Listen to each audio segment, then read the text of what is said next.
Thanks, Jack. There's some interference. Seems to have cleared up. Okay, thank you, Jack, and thanks, Elizabeth. That sounded really interesting, and I'd be keen to hear more about that project you were talking about the history of interventions. That sounds like something we'd be really interested in talking about. So my name is Peter Trainer. I'm Research Manager at Youth Futures Foundation. Youth Futures is the National What Works Centre for Youth Employment. We aim to reduce disparities in employment outcomes for young people facing the greatest challenges and help them find and keep good quality jobs. We do this by undertaking high quality evaluations, building and sharing the evidence of what works, driving evidence-based change in policy and practice, working with governments, employers and others who work with young people. As Elizabeth has highlighted, and as everybody knows, youth unemployment is a persistent challenge in this country. The proportion of young people not in employment, education or training is increasing across the UK and is higher than many countries in the EU and the OECD. As of March last year, nearly 13% of young people in the UK aged 16 to 24 were classed as NEET, compared with just 5% in the Netherlands, one of our nearest neighbours.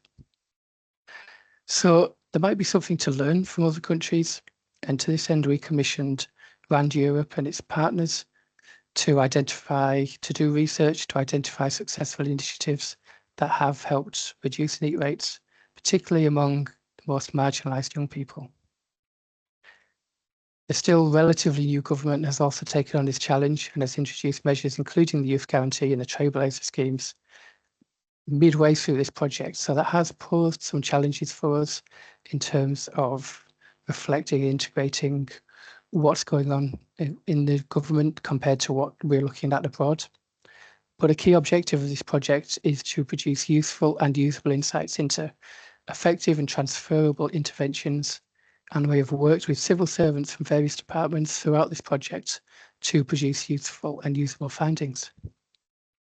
So I'm really happy now to hand you over to Joanna and Emily from RAND, who will talk you through some of the findings so far from the project, and then my colleague Alison will chair questions from the audience. Thank you very much. My name is Joanna Hoffman. I'm Deputy Director and Senior Research Leader at RAND Europe. And together with my colleague Emily and others, leading this particular study. Perhaps before we start, I'll just take the opportunity to say just a few words about us. So RAND Europe is a not-for-profit research organization, and we provide objective analysis to improve policymaking and to make a difference for people's lives. In particular, the area that Emily and I work is related to labour market and employment research, but we cover different areas as well. Without further ado, because you're not here to hear about RAND, I will pass on to my colleague Emily to introduce herself, and shortly we'll start the presentation. Thank you very much. Thank you, Peter and Joanna. Really nice to be here and to meet you all. I'm Emily Hutton and I'm an analyst at RAND Europe. Great. Good morning, everyone, and thank you very much for attending this session today. Today, I'm going to talk about a study of NEET rates in OECD countries and comparisons with the UK that we, RAND Europe, are currently working on for the Youth Futures Foundation.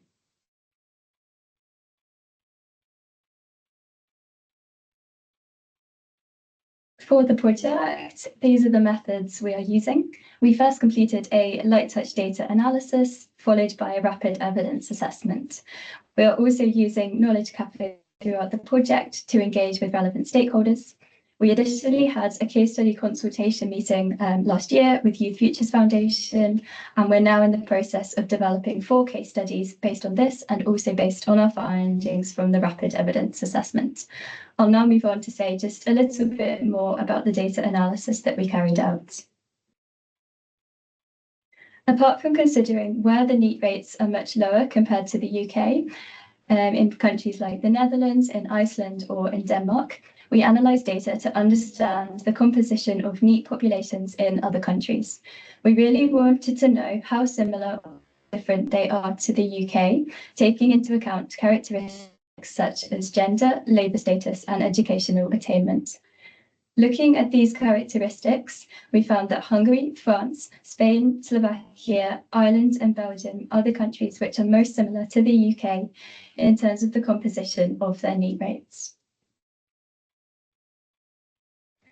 We also understood that the level of NEET rate may be related to levels of unemployment in a country.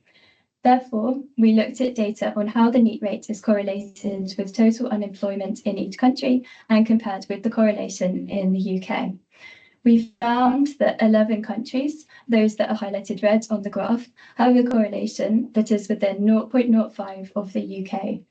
In other words, that is to say that the relationship between NEET rates and total unemployment rates in the UK and in these 11 countries was very similar.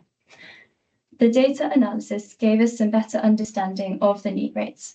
However, we were most interested in evidence-based interventions that help reduce NEET rates, so we next carried out a rapid evidence assessment. From our REA, we had 22 interventions with strong or moderate strength of evidence from 16 countries, which we could consider for our case study countries. The majority focused on cost-cutting areas, for instance, targeting both training and also support to employment. We will now give some overview of the countries and the interventions we found through the review and through our case study component of the study. We will also go through the framework we are using to illustrate where these interventions fit in terms of the stages of NEET. From the rapid evidence assessment, we have interventions from 4 countries which we're paying particular attention to that cut across the different stages of NEET. These being preventing early school leavers, reintegrating early school leavers, aiding school to work transitions, fostering employability, and also removing barriers to employment. The interventions from the 4 countries we are paying particular attention to include bridging the gap between welfare and education in Denmark, which pertains most to the stages of preventing early school leavers and reintegrating early school leavers. We also have the Youth Guarantee, the Voluntary Military Service, Job Seeker Assistance Programme, and Preventative Health and Social Consultation in France, which together cover multiple NEET stages. We have subsidised employment programmes from the Netherlands that relate to fostering employability and removing barriers to employment. And lastly, we have Work for the Dole in Australia, which relates most to fostering employability. I will now go through an intervention from each of these countries in a bit more detail, using findings both from our REA and our subsequent case study research. Bridging the Gap between welfare and education in Denmark is a 14-week programme aimed at preparing young adults aged 18 to 29 for education or stable employment through classroom training, educational internships, job training, and mentoring. It was rolled out nationwide in 2015 and managed by the Danish Agency for Labour Market and Recruitment in collaboration with the Ministry of Education. It finds significant positive effects on educational enrolment and finishing compulsory school. The intervention also had positive impacts on employment after 2.5 years, where the treatment group had a statistically significant higher probability of being employed than the control group. Moving on to the next country that we're focusing on, the Youth Guarantee, implemented in France, is a 12-month programme providing financial support and intensive employment assistance. It includes group workshops, individual interviews, job immersions, and a stipend. It very much focuses on work first by encouraging job experiences before addressing other barriers like mobility or housing, for instance. It is targeted at young people aged 16 to 25 in France who are NEET. It expanded nationally by 2017 and was delivered through local centres. In terms of outcomes, the study found a positive impact of this intervention on participants' employment rates, autonomy, financial situation, and social skills following the end of support. Then moving on to the next intervention, subsidised employment programmes aim to help reduce job finding obstacles and to increase re-employment probability of young unemployed individuals in the Netherlands. The programme does, however, show mixed results. Whilst the probability of re-employment in the short term is positive, in the long term, which is defined in the study as 2 years after the programme starts, the probability is negative. Similarly, the probability of participation in regular educational systems is positive in the short term, but although remaining positive, does decrease slightly over the longer term. And then finally, just moving to our last intervention that we're focusing on, the Work for the Dole programme in Australia provides eligible job seekers with work-like experiences and training to help them learn new skills and improve their employment prospects. There are multiple iterations of this intervention, which started in the 1990s and includes the more recent Work for the Dole 14 to 15, which was the focus of the 2 rapid evidence assessment papers on this intervention. Work for the Dole targets those aged 18 and over up to the age of 60 who are in receipt of an income support payment, have annual activity requirements as part of their Job Active job plan, and who are registered with the Workforce Australia Employment Services provider.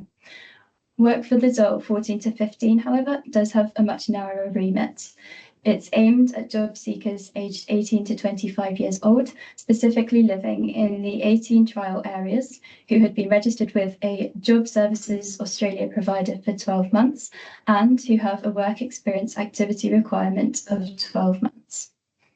In terms of outcomes, specifically from Work for the Dole 14 to 15, as this was the focus of the REA papers, the programme reported a statistically significant positive impact on part-time and casual employment, and to a lesser extent on the job placements and reducing reliance on income support. With income support, there was a small increase in the number of participants moving off of this, and also an increase in reported skills and experience amongst participants.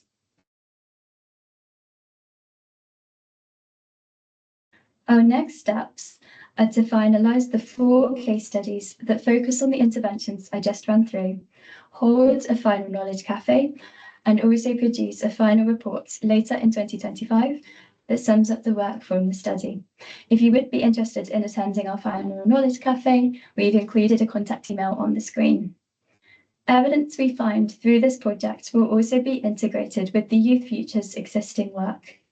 This includes with the Youth Employment Toolkit, which summarises the available high-quality evidence on the impact, cost and effectiveness of common interventions that are used to help young people get into work.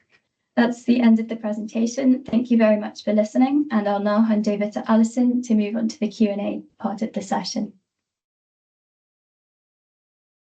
Thanks, Emily.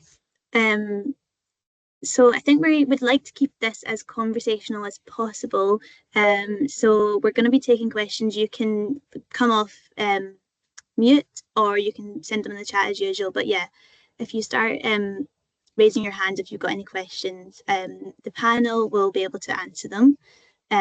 So the panel is Peter, Joanna and Emily. So I think we've got a question already from Nina. Hi, thank you. That's a really interesting study, and I look forward to the report later this year. I just wanted to ask about the interventions you were looking at.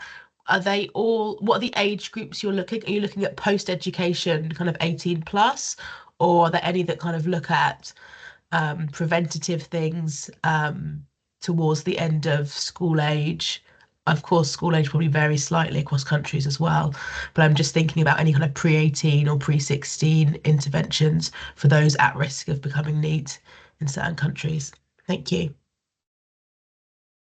Thanks very much, Nina. I can try to jump in directly. So off memory, I think we indicated that we define the young people in line with the definition for the Youth Futures, which is from 16 years old till 24th. However, when we were deciding on the kind of inclusion and exclusion criteria for the rapid evidence assessment, we never considered this to be particularly firm. So we were certainly excluding papers that were for the older population, but we would include papers that would be for a target group that would be overlapping with the age group of interest, if that makes sense. However, it's fair to say that most of the literature that we found and that we were searching for focused on the kind of from 16 years old upwards, if that makes sense.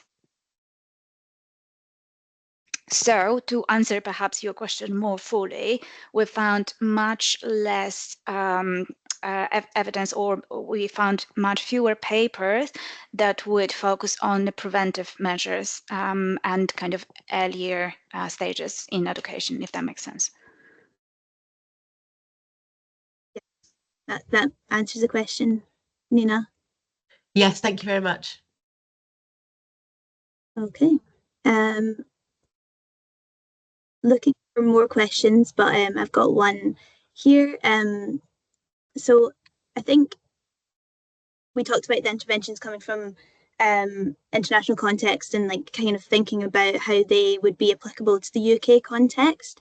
I just wondered from the panel, what challenges do you see in translating the evidence from other countries to effective UK policies here? Yeah, happy to take that one, Alison. It's a good question and it's a complicated question. I think it's about evidence, it's about context, and it's about application. Firstly, we're thinking about what is the evidence that we've found. What level of quality is it? It has to be high quality evidence. How is that evidence produced? What did it say? And how was it communicated, and how might we communicate it? Then it's about context. Obviously, even our nearest neighbours, I talked about the Netherlands, have a very different context to us in the UK. They have a different employment system. They have different schooling, education systems, even different approaches to what it means to be a young person. And it's about understanding those contexts rather than trying to ignore them. Excuse me. And then finally, it's about application. Thinking about what, if we're looking at a particular policy or intervention, what was the objective of that policy or intervention? What are we trying to achieve? If we're trying to achieve exactly the same thing, how transferable is it? Or are we trying to achieve something different because we're a slightly different context, or we're adapting it to a new or existing policy? So it's really just thinking about, what does the evidence say? What's the context in which that evidence arises and it will be put, and what's the context in which we'll be applying that evidence, really? Anything to add from Joanna? Oh, come to you, Jack. Oh, Joanna, please go ahead if you have anything to add. I was just going to flag there's a couple of questions in the chat, so Yeah. when you're ready, I can read them out if you want. I was just trying to provide an answer to one of them, but yes, I think we should really reflect on the questions in the chat.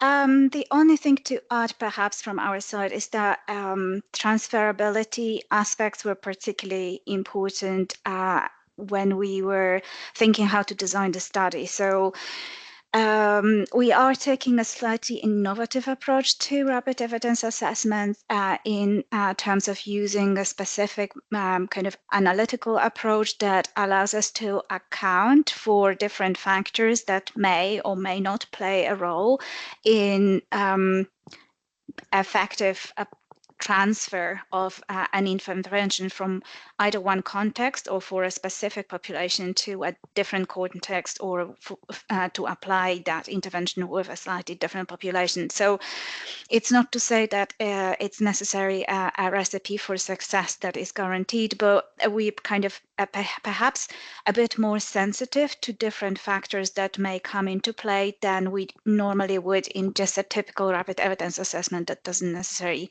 take into account those aspects.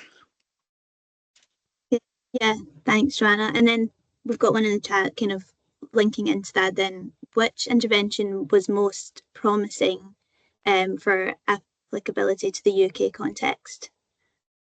It's a big one. It is a big one. I don't think that it's that we can provide like a very simple answer and saying that is the intervention that is the most like the best of the best. I think each like there are some interventions that hold promise, and they have some kind of advantages, but each of that has also some limitations and kind of things to consider. So because our final report is not firmed up yet, it's fair to say that the interventions that you have had a chance to see during the presentations, these are the ones that we're looking at, but they're certainly not the only ones. In fact, the interventions that we kind of include in conclusions and recommendations as those that we suggest to kind of look a bit more closely and for policymakers to consider potential implications, the list is much longer. And I wouldn't want to kind of take the time to just kind of list the titles. If I can ask people to either be patient and wait for our report, I know that's not the preferable answer, or better, please sign up to our Knowledge Cafe, because we will have a bit more time to discuss those and a wider range of those interventions. Yeah, the Knowledge Cafe is a good time for kind of long form discussion with our colleagues like throughout the industry. We have a question about the countries that had low NEET levels. I wonder if the panel could just comment on that a little bit and tell us, you've looked at the context and the data behind that, so if there's anything you could say there. I mean, I think happy to take that question. So the Netherlands is a classic example because it comes up very often. The Netherlands has had a consistently low NEET rates and very kind of stable in terms of much lower than in the UK. So this was a country of interest, and I think this has been one that was pointed out already at the point of this study being commissioned as a potential learning ground for the UK, and that's certainly the country that we're looking at as part of the case study. Funnily enough, as you may have seen from the results of the rapid evidence assessment, perhaps there is not necessarily a single intervention that would kind of sort out all the problems in the Netherlands. In fact, the evidence for the interventions that have been evaluated isn't particularly strong or isn't particularly promising in terms of the results, but I think the recipe for success, it's a much complex answer rather than having an intervention that solves a problem. I think it is a much more complex issue because people who are NEET are very diverse. They are NEET for various different reasons. So therefore, there is no single answer to answer that. And I think it's a combination of different factors from, as some of you already noticed, preventative measures through issues to kind of help young people stay in jobs and kind of move on and improve the work and career progression going forward. So I think it's a combination of context and different policies and measures, not necessarily just kind of ad hoc interventions. But the one thing, Sarah, I just wanted to add here is that in conducting data analysis, we were limited to data. So we know the data, we know that, this is the level that was particularly low also in Iceland, in some other countries as well. But in order to really understand why that has been, it does require a more kind of in-depth approach rather than just analysis of the data itself. That's why we're combining this with the case studies. The only issue is that the case studies are more limited. So we do have Netherlands among the case studies, but we couldn't cover all the countries with low NEET rates. Thanks, Joanna. That makes sense. Oh, the chat's moving. Hold on. We've got one from Andrew Harrison in the chat about cost-benefit analysis. Obviously, that's an important kind of cost of an intervention, something that comes up when we think about transferability to UK context. How does that play into this research?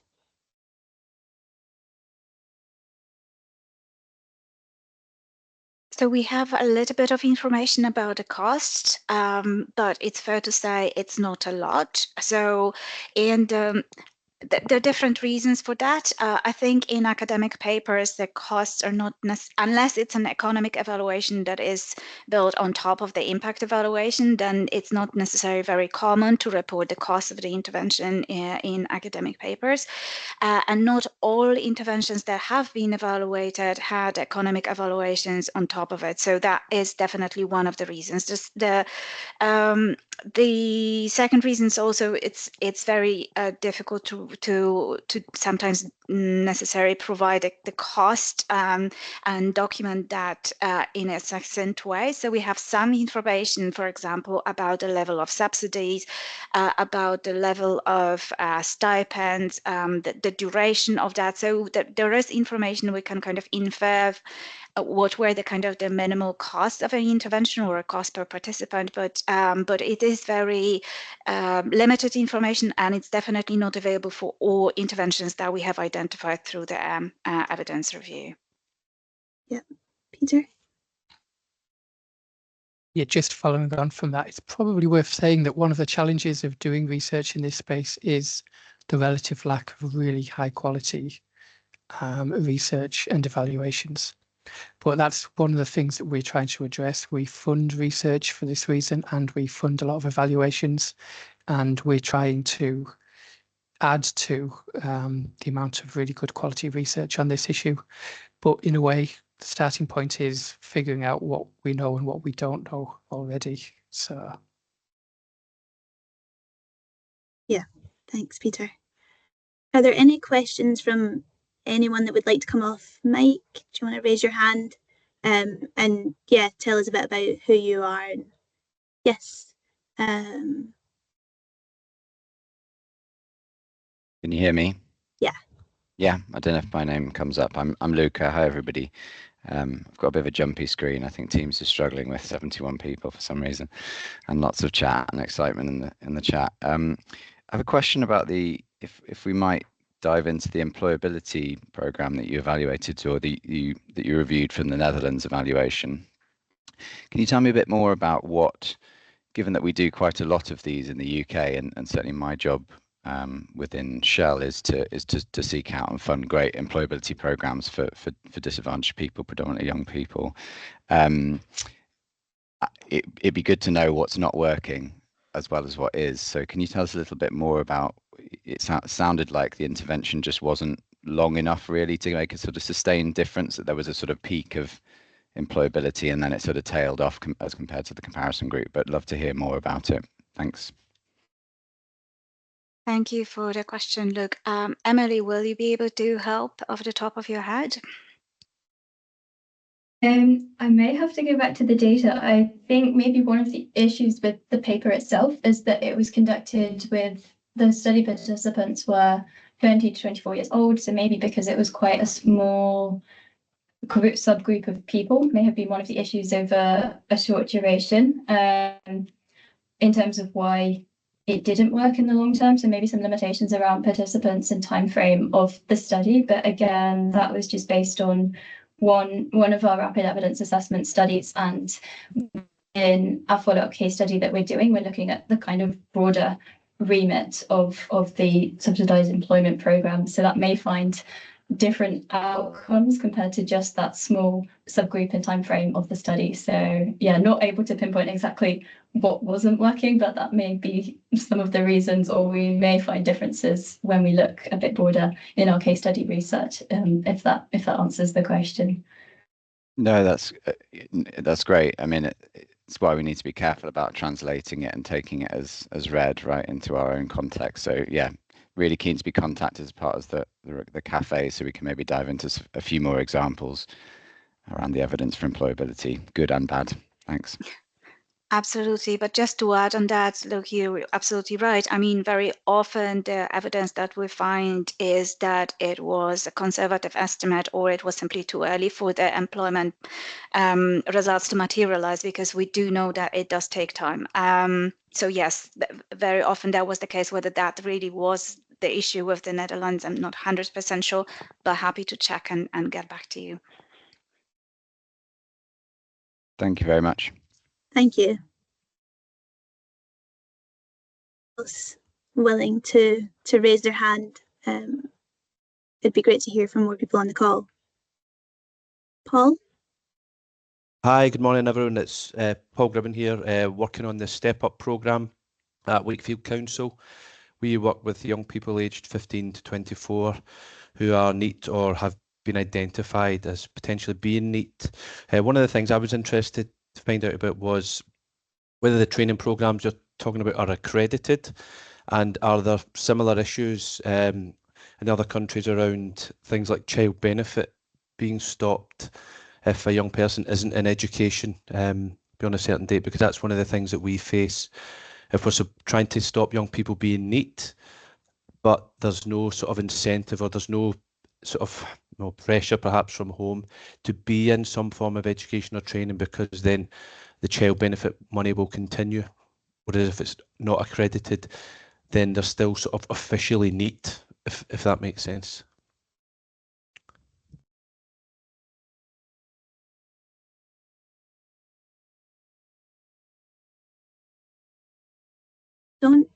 Joanna, I don't know if there's something on that in this research. I'm about to send you a link to some universal credit research that we've just published.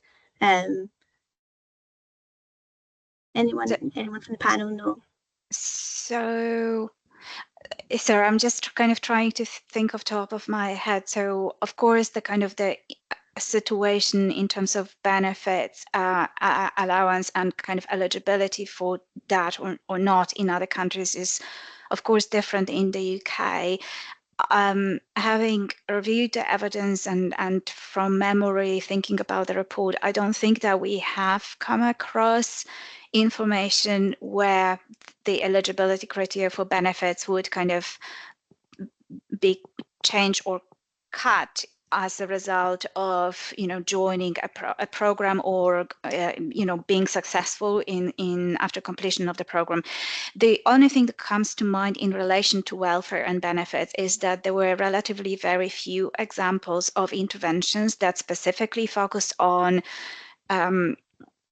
the outcomes of welfare benefits as outcomes, so that with the intention of seeing fewer people relying on benefits or having to rely on benefit claims, and then moving on to employment and securing income in that way. So much fewer interventions really measured that. I think that's the only thing that I can say for certain in that respect. Thanks, Joanna.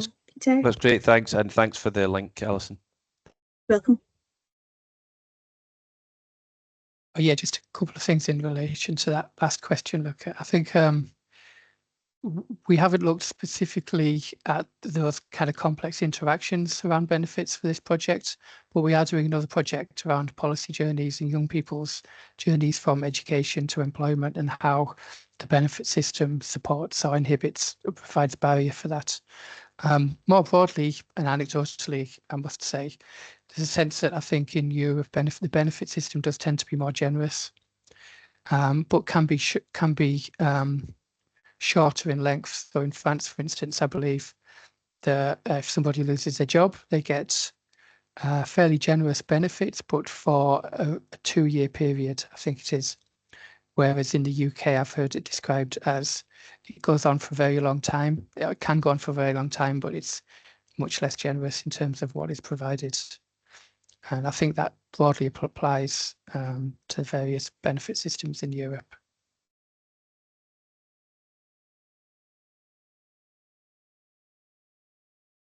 I think I'm just reading this message on the chat from Tony Carr. I don't know if you are able to come off mic and say a bit more about your work. Hello. Hi, yeah, we can hear you. Sorry, you just caught me making a cup of tea in the background. Sorry. Sorry. Yeah, I was just really adding to the conversation really, because a lot of the work that I do, and I've been around employability for over 20 years, is I think employability, we focus a lot on the needs of the customer, which is really important, and I totally get that and understand that we need to help people who have different challenges in life. But I think we need to do a lot more with the business community. This is my view, to help them be adequate recipients of the people that we're supporting. And so just one example I'm doing at the moment is this project that I mentioned in the chat in York, which is a City of York Council project supported by UK SBF. And it's about taking the business community and giving them all the information and resources and guidance and toolkits to attract diverse talent. And what we're finding when we're talking to the businesses, and we're talking to almost 100 businesses, is that they've got the will, but they're hamstrung somewhat by the general processes that they've adopted as businesses, which in the main are a flawed recruitment model, which screens out talent because it's all about kind of getting working from a long list to a short list and all these sort of things in between. But essentially, I'll make this really quick. My point is, I think we could do more to help businesses because they want to do it. They just lack sometimes the information and the guidance. That's what I was looking to say. I'll finish my tea. Thanks so much, Tony. Yeah, the kind of overlaps between all of the different stakeholders necessary to make a intervention work is something we think a lot about at Youth Futures. Yeah, you're absolutely right. Someone's saying that they echo this from Workwell as well.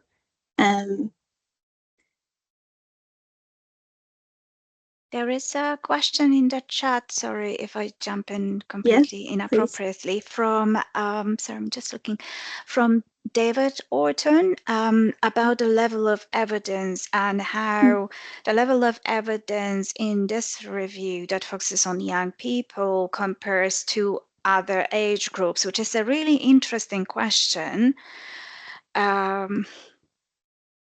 It's a really interesting question, and the short answer is that I'm not entirely sure how to answer that, because we didn't make the comparison of what is the strength of evidence in this particular area compared to others.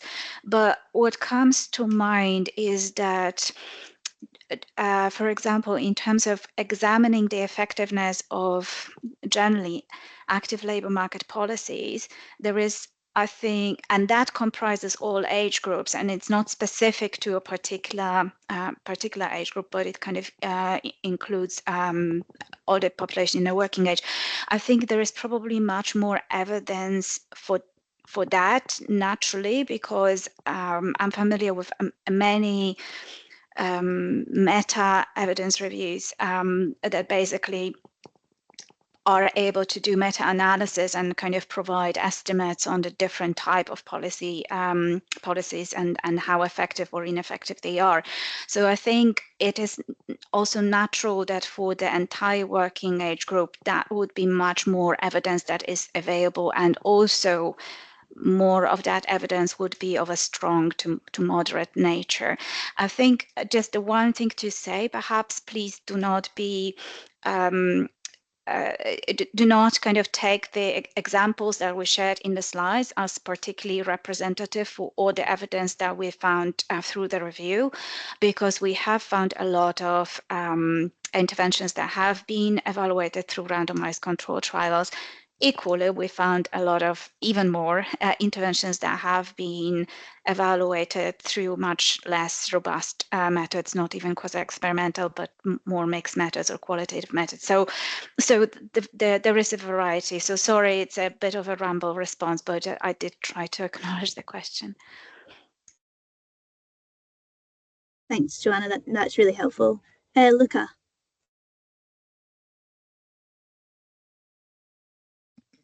Managed to come off mute. I know I've asked one already, so if there is another question, please select somebody else's before mine, and I'll see if there's time for mine. Yeah, go ahead and I'll have a look for another one.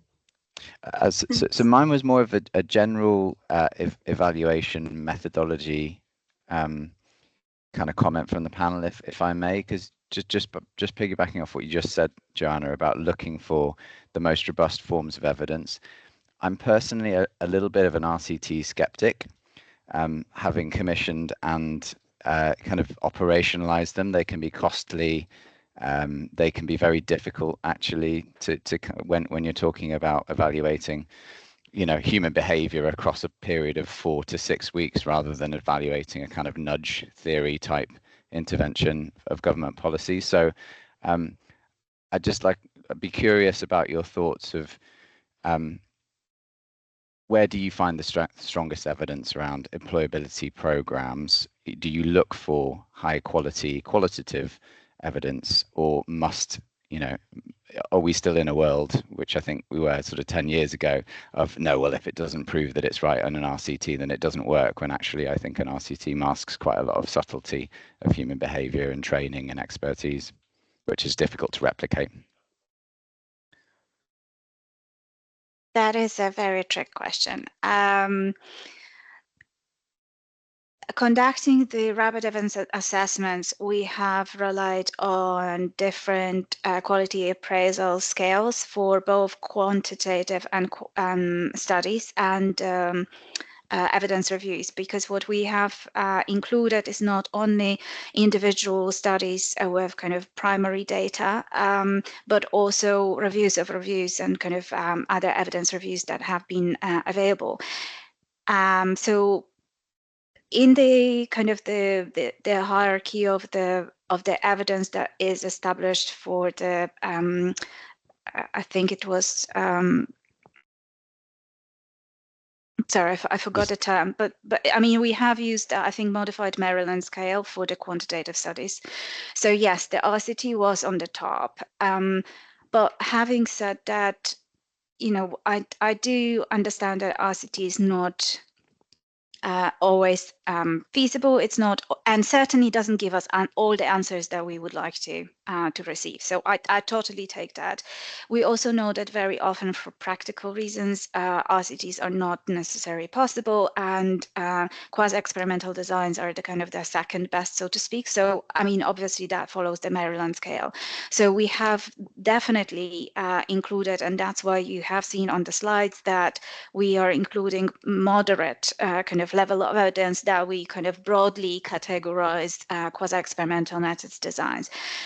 I mean, I think the main consideration for you futurists, and I don't want to speak for Alison and Peter, but it was to find interventions that make a positive difference, and therefore that kind of skews the kind of the perspective and the purpose for looking for those interventions for which their evidence exists. Having said that, it is equally important, not just for youth futures, but for around Europe as well, and hopefully, and certainly for policymakers in the UK, to kind of make sure that it's not that intervention is actually possible to translate and to implement in the UK. And in order to do that, actually much more information is needed around the implementation arrangement, about the kind of qualitative aspects. So it's not the black box that we're interested in. We are actually interested in unpacking that black box to understand what are the mechanisms that make it work, and what are the mechanisms that might not necessarily work exactly the same way here, because for whatever reasons, institutional settings, the characteristics of the target population, or whatever other reasons, that might simply not work. So that would be my answer. Yes, for us it is quasi-experimental designs, but certainly not only, especially not for this study.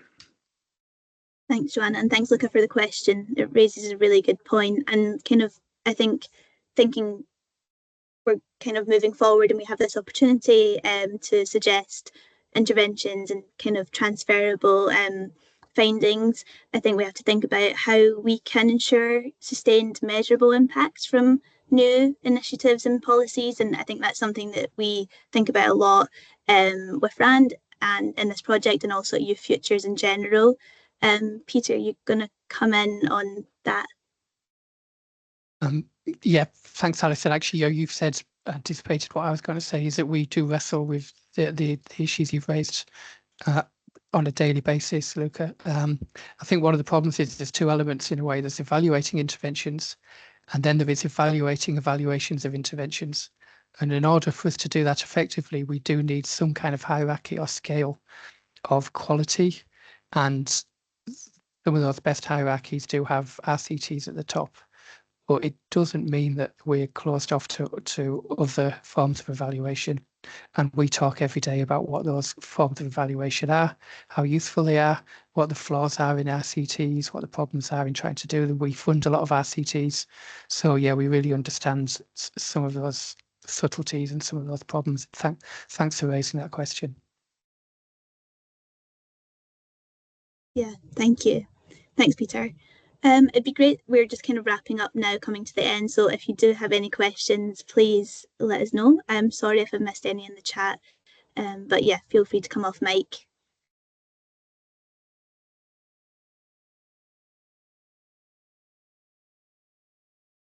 I think another thing that we've been thinking about is the interactions between our findings and government, and kind of putting to practice some of these, some of the things that we found out. I don't know, Peter, Joanna, how you feel about the interactions, or if you could shed any like insights into how that would work.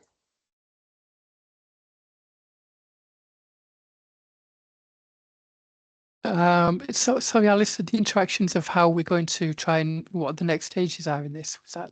Yeah, collaboration with, I guess, policymakers, researchers, young people, so that we can kind of design up effective interventions. Yeah, it's a great question. That's really for the next part of the project to answer, but we'll be working and you'll be really actively involved in this, Alison. We've built links already with policymakers through our knowledge cafes. We've got one final knowledge cafe. We've had a really great response from civil servants, and there's really a lot of interest. They've contributed to the project, and it feels like they're really open to our recommendations. Obviously, there are challenges there as well. The government's introduced some ideas which are quite similar to some of the things that we were going to recommend. So we've got to think about how to do that. And really, we do that in collaboration and participation. It would be great to have some youth participation in that as well. And I know we've talked about that. And yeah, just trying to create something that's relatively simple and straightforward that we can take and work with government. That would be my answer. Joanna, I don't know if you had any thoughts on that. Yes, I think generally we're quite open. I think the intention is that the next Knowledge Cafe is going to be quite a big one. Then it is very likely it is going to be online. But we do want to hear from practitioners, because at this point it will be, it will be the best time for us to kind of hear your voice and kind of be corrected on things that we think it should work. And then you tell us, not really, you have to change this. This is exactly what we're looking forward to hearing, because we want to make sure that our recommendations are as kind of practical and tailored as possible. So we don't just hand in a nicely wrapped intervention that is, one that rules them all, but on the contrary, it's the kind of a suite of measures that we take and we can adapt, or at least kind of flag that they need adaptation and some considerations given the specific context in here. Same in regards to young people. I think that's a really important point. We have discussed it in the beginning of the project, and we are very keen to kind of ensure that where possible, and I think especially now when we are kind of approaching the moment when we're starting to think about conclusions, drawing recommendations, this is where their voice will be particularly important and helpful. So thank you for flagging that, and certainly something that we would be very open to.